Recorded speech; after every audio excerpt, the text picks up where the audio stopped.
right? How much of a challenge is Houston as far as like their defense is elite and some of the stuff that you're going to have to do against them? Well, we're expecting a physical defense.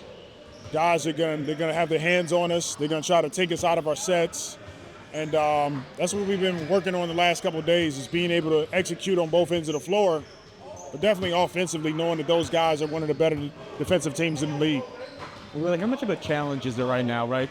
Team didn't start off at all the way you would probably envision. 5-22. I think about 10 games, or 9.5 games behind 10 in the playing Saints. How are you looking at the rest of the season?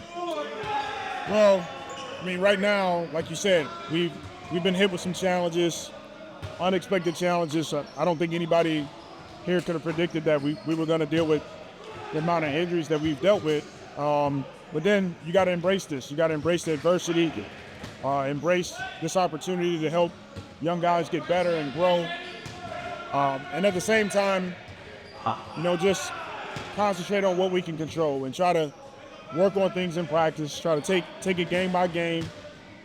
Hopefully we get a little bit more healthier in the next coming weeks, and then just kind of monitor and see where we are.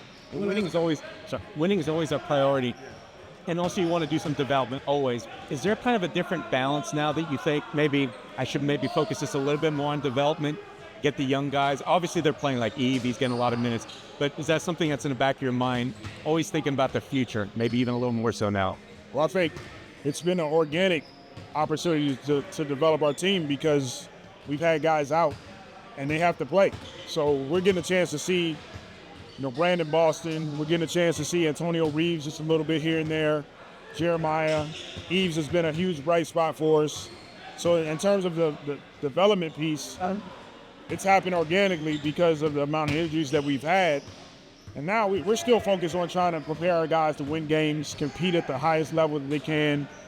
And that'll be our focus for the near future. And if that changes, if our mindset changes, if we have to look at, where we are and make some adjustments, we'll do that. But for right now, we're going after it. And with the head coach, do you have to do anything to kind of navigate all the, coming trade rumors out there? Like, do you have to talk to your guys, or how do you kind of handle that? Eventually we'll have some discussions on, what's true, what's not true.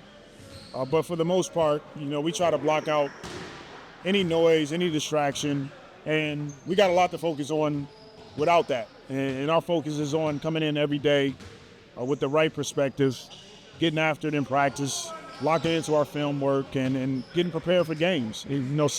Some of the rumors and some of the things we're hearing is out of our control.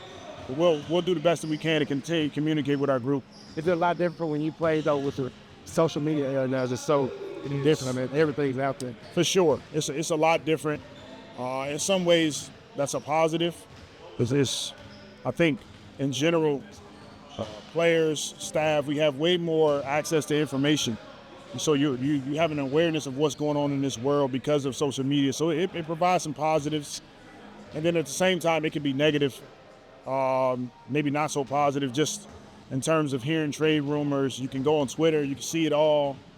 And for you to have a healthy perspective, sometimes you just can't watch that stuff and you can't pay attention. You got to put your phone up, avoid clicking those buttons that, may have your name swirled in some of those rumors. Well, Willie, one thing that's been trending up is the amount of three-pointers your team has taken. I think October it was about 31 shots a game. November about 33. Now it's close to 36. Is that kind of a positive development, and you want to maybe even see more?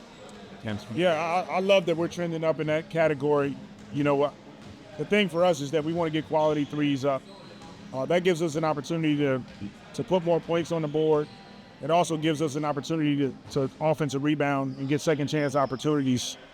So if we can continue to play fast, touch the paint, kick out, get open threes, we'll get some guys back and we'll make some of them. But the beauty in it is the 0.5, sharing the basketball, getting quality looks, and once again, giving us second chance opportunities. And do you think the makes are just due?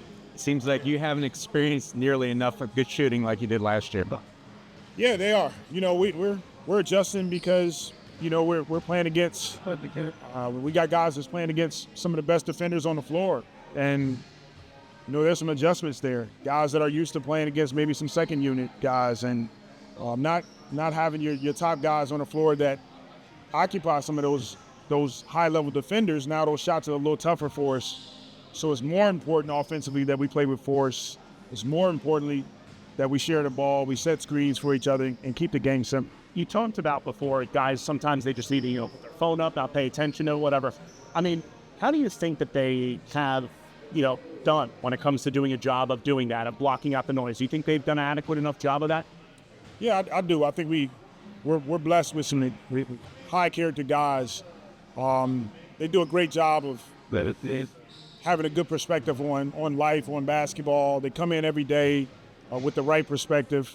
But that's a challenge in this generation just across the board. It didn't matter who they are, even adults. We get hooked to our phones and the access to information and the rumors that's out there.